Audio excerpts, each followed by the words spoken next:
Balik lagi di Tahu Isi ya, Aziz dan Hendy. Halo Mas Hendy. Halo Mas Aziz. Wah, tambah keren sekarang ya. Iya. Iya, pokok gimana puasanya? Alhamdulillah lancar, alhamdulillah sesuai dengan kewajibannya. Lancar sejauh ini. Alhamdulillah ya, gimana teman-teman semuanya juga lancar, semoga puasanya ya. Sore ini kita akan bahas lagi tentang dunia pendidikan nih ya. Oke. Gitu Mas Hendy ya. Betul Mas Aziz. Ada yang penasaran? Ya, kita akan bahas apa sih hubungannya ya Danantara. Siapa yang pernah dengar Danantara nih? Akhirnya ini kan banyak banget orang yang lagi ngomongin Danantara ya. Emang apa sih hubungannya Danantara sama pendidikan? Bisa dijelasin Mas Hendy? Silakan. Oke. Ya. Danantara, sekarang Danantara itu lagi tren banget Mas Aziz. Tren banget karena beberapa BUMN yang besar jadi satu kesatuan. Untuk apa? Untuk meningkatkan harapannya untuk meningkatkan ekonomi Indonesia. Yang sekarang kan ekonomi Indonesia dari 5 sampai 6% berharap menjadi 8%. 8% itu berharap juga pasti mendapatkan kesejahteraan di tempat kita sendiri. Itu berharapan besar Pak Presiden kita, Pak Prabowo, untuk menyatukan BUMN yang ada. Oh, jadi sebenarnya tuh Danantara punya tujuan yang baik sebenarnya. Tujuan yang baik, Mas. Nah, hubungannya dengan dunia pendidikan nih, terutama nih teman-teman kita yang kemarin ya, kelas 12 adik-adik kita tuh, tentang pemilihan prodi atau jurusan kuliah ya. Jadi biar kita bisa berkecimpung atau masuk di dalam Danantara ini, gimana sih Mas?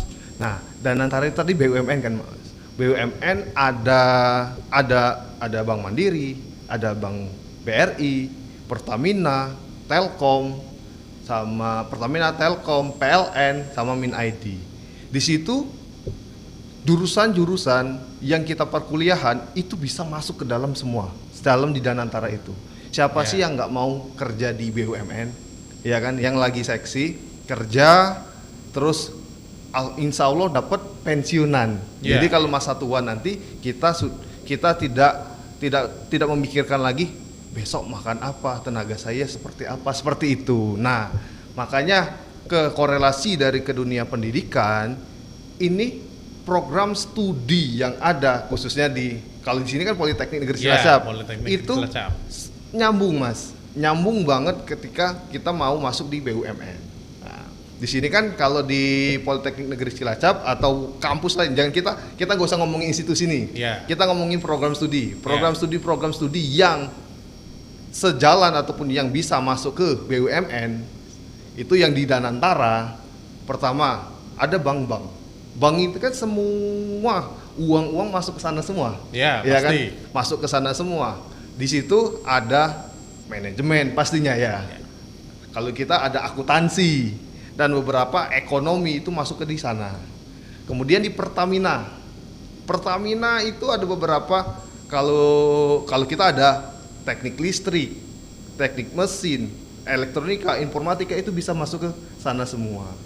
Oh iya, jadi sebenarnya menarik banget ya, karena BUMN ini dari saya lahir sampai sekarang kayaknya tuh nggak pernah rugi ya. Betul. Kayaknya tuh untung terus ya kan? Iya betul. Jadi bener-bener untungnya itu ya untung juga buat negara, untung juga buat teman-teman atau adik-adik kita yang memang pengen bekerja di BUMN ini, gitu ya Mas ya? Iya betul.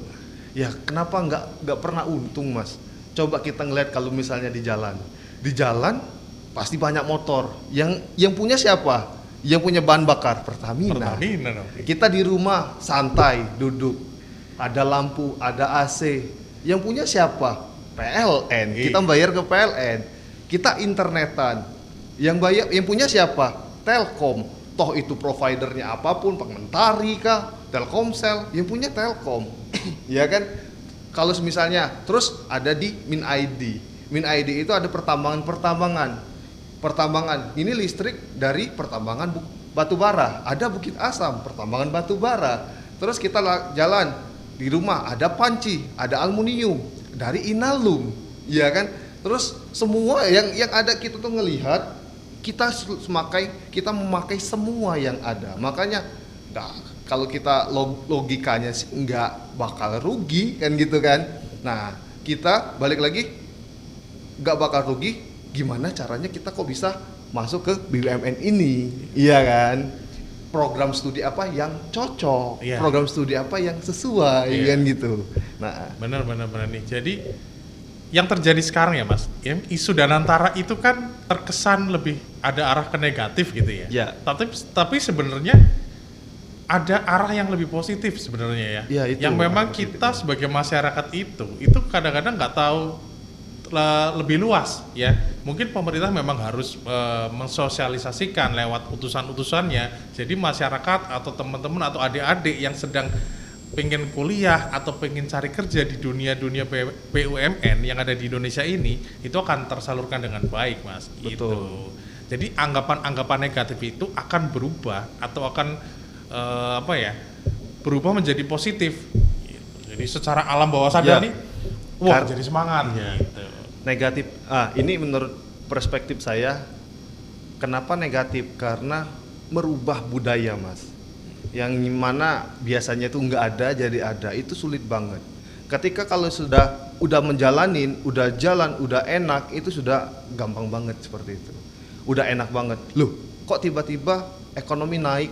Ya itu karena ada sumbangsi pemikiran dari pemerintah untuk bisa meningkatkan ekonomi kita. Ini makanya kita tuh ini memang investasi jangka panjang. Investasi jangka panjang.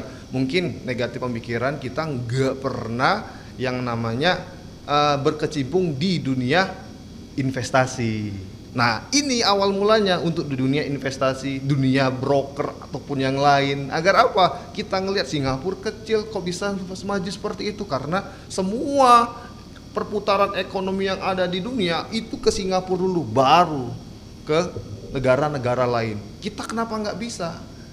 Kenapa kita nggak bisa? Padahal ini Danantara itu udah diterapkan di Singapura, dan ini adalah ide dari bapaknya presiden kita, Pak Prabowo. Itu ekonom Indonesia yang terhebat. Wah, itu sebenarnya keren banget Itu ya, keren Mas. banget. Ya, siapa sih yang nggak pengen Indonesia jadi lebih maju? Betul. Ya? Tapi kan nggak semudah itu juga, Nggak gitu kan? semudah itu. Pengennya cepet-cepet, ya nggak bisa kayaknya. Semuanya butuh proses ya kan. Kita aja dari lahir sampai sekarang itu ya dari merangkak dulu ya kan, langsung dilatih berjalan sampai kita bisa lari. Semua itu ada prosesnya sebenarnya. Kalau kuda langsung lari kan? Oh, kuda langsung lari ya? Kita bukan kuda ya, Mas. Kita bukan kuda. Tapi Mas, intinya gini, buat prodi-prodi yang ada di Indonesia, khususnya nih kita kan lagi di Politeknik Cilacap. Jadi buat teman-teman ya, karena kita orang Cilacap nih ya kan, kebetulan nggak usah minder ya, ternyata kita tuh punya tempat kuliah yang prodinya itu benar-benar mensupport terhadap Danantara. Kita aja yang memang harus bersaing ya. Betul. Jadi nggak bisa kita nggak bersaing, kita diem-diem aja, itu nggak bisa ya kan. Ya betul. Ada kalau di sini ya, ada beberapa prodi yang bukan hanya untuk yang kita fokusnya di BUMN, tapi memang ke segala lini, yang pastinya ke startup. Di sini juga ada prodi keamanan cyber. Pernah dengar gak, Mas, prodi keamanan cyber? Ya pernah dengar, cuma nggak begitu paham sih sebenarnya. Ya, sekarang ini kalau misalnya kita perhatikan, kita buka HP, itu ada persetujuan khusus. Oh iya. Persetujuan khusus itu sama kayak selembar tisu tipis banget. Kalau kita enggak setuju, bahkan kita nggak bakal bisa mengakses apapun. Otomatis kita harus setuju kan? Oh, jadi kayak ini Mas. Saya kan kemarin ganti handphone nih tentang mobile banking. Itu ternyata kalau HP-nya diganti, itu ternyata harus dengan nomor yang sama ya. Oh, mungkin hanya itu Itu gitu salah ya? satu contohnya untuk Itu itu keamanan cybernya. Nah, di sini cyber itu kan, kalau secara cyber itu ya dunia digital. Dunia digital semuanya bisa dilihat. Semuanya bisa dilihat. Kita bisa orang-orang hacker itu bisa ngelihat data pribadi kita. Ya kan, gimana caranya kita biar aman. Ini ada satu prodi memang untuk keamanan cyber. Memang benar-benar untuk ya trennya sekarang ini dunia cyber, ada keamanan cyber. 2 verifikasi kalau kita misalnya ke email, kalau pakai HP, verifikasi pakai nomor HP kita juga, ada kode OTP-nya, kan seperti itu, Mas. Oh iya. Kembali lagi Mas, jadi kalau tadi itu kayak Danantara ya. Danantara kira-kira menurut Mas ini nih, beberapa tahun lagi nih, atau bisa kita lihat ya, jadi sebanding dengan teman-teman atau adik-adik kita mulai kuliah dengan jurusan yang memang sesuai yang dipilih, dengan adanya Danantara ini kira-kira bisa dilihat itu paling cepat berapa tahun sih Mas? Kira-kira menurut Mas Hendy aja ya. Sebenarnya 2 sampai 3 tahun harusnya udah kerasa, Mas. Udah terlihat sebenarnya. Udah terlihat. Karena ini ya, balik lagi. Karena sesuai dengan pimpinan nakoda kita. Ya kan, nakoda kita Pak Prabowo, pimpinan kita. Pimpinan bahwa ada beberapa yang kemarin kita ngelihat korupsi yang di Pertamina itu bukan siapa lagi kalau bukan dari pimpinan yang untuk mengusutnya. Dana kayak gitu aja, kalau misalnya dana sebesar korupsi itu sebesar korupsi sebesar berapa triliun itu kita olah untuk buat jalan, kita olah untuk ekonomi masyarakat, pasti Indonesia bakal maju. Indonesia bakal yang namanya kekurangan gizi itu tidak ada, Mas. Kekurangan gizi otomatis otaknya berjalan seperti itu. Itu mungkin harapan dari Pak Presiden kita. Sebenarnya tujuannya baik banget ya. Ya, jadi teman-teman ya. Jadi sembari nih teman-teman yang mau masuk kuliah ya. Kalau yang dari dilihat oleh Mas ini kurang lebih 2 sampai 3 tahun ya. Berarti kalau adik-adik nih mau masuk kuliah sekarang ya di tahun ini, kalau S1 kan kurang lebih 4 tahun ya, kalau cepet ya 4 tahun. Itu udah kelihatan hasilnya sebenarnya ya. Kalau kita udah kuliah gitu sambil lulus, mungkin lapangan kerja jauh akan lebih banyak gitu ya Mas ya. Iya betul. Oke. Satu lagi Mas, tentang Danantara, pesan buat adik-adik kita untuk pemilihan prodi-prodi yang mungkin akan berkecimpung di Danantara. Oke.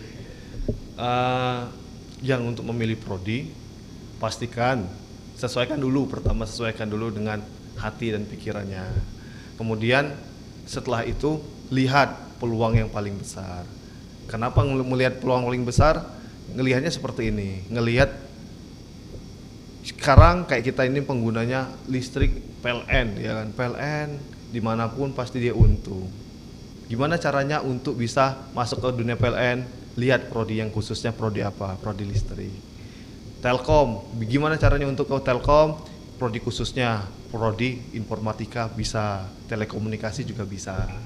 Kemudian cari Pertamina, gimana bisa khususnya ada mesin, ada listrik juga, ada mekatronikanya juga. Di sana kan kalau di Pertamina dia ngelihat dari sistem instrumentasinya, dari valve-nya, dari pipanya, dari pengendalinya itu ada di sana. Semua yang ada di BUMN rata-rata itu pekerjaan teknologi. Nah, dari memang benar-benar yang melihat hard skill dan soft skill yang seimbang. Hard skill yang di situ ya kemampuan dan keahliannya sesuai, bahwa nanti kalau misalnya udah masuk ataupun udah tes kerja, dia tidak ragu-ragu lagi, wah ini cocok untuk masuk. Karena ada apa? Karena udah ada keahlian. Soft skill lihat juga dengan beberapa organisasi kemahasiswaannya. Organisasi kemahasiswaannya dia juga bisa untuk mengembangkan dirinya juga. Kan kalau misalnya udah di dunia kerja, bukan hanya semata-mata bekerjaan itu aja, tapi juga pasti ngurusin manusianya juga. Kalau nggak ngurusin manusia, pasti dia harus bagaimana caranya untuk bisa menjadi menarik perhatian orangnya, seperti itu. Itu mungkin Mas. Oke, terima kasih Mas Hendy. Terima kasih sekali lagi buat Politeknik Negeri Cilacap ya. Mudah-mudahan semua yang bisa kita pelajari di sini ya, mudah-mudahan bisa menjadi bagian dari Danantara yang akan menjadi Indonesia akan lebih maju ya. Oke, terima kasih.